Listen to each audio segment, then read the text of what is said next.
Member from Ottawa Centre. My constituents are also concerned about this matter, and I'm glad to hear that the government will not tolerate predatory sales practices by energy resellers. As you know, I represent an urban riding, and as such, another concern my residents have is with sub-metering in high-rise residential buildings.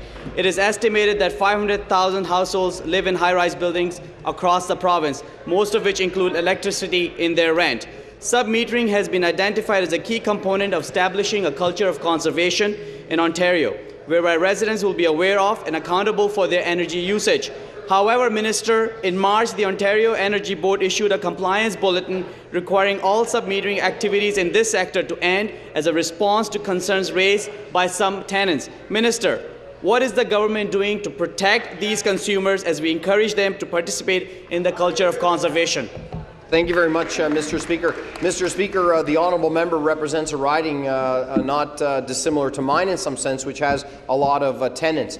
In many circumstances in the province of Ontario, our tenants are all in the buildings with one main meter, Mr. Speaker. And as we move towards sub-metering in those units, we want to ensure that tenants are appropriately protected. As an example, where electricity is embedded in the rent and you seek to pull those apart, Mr. Speaker, we want to make sure that the appropriate amount of electricity cost is apportioned to the tenants. And we're looking at how we can, in the context of consumer protections, enhance those protections related to the initiative on sub-metering. It's a very crucial strategy for energy conservation. We think it's important that people know how much electricity that they're using, but we also think it's critically important that the rules that guide that be designed in a fashion which offers all appropriate protection for tenants and consumers in the province of Ontario. Thank you, Mr. Speaker.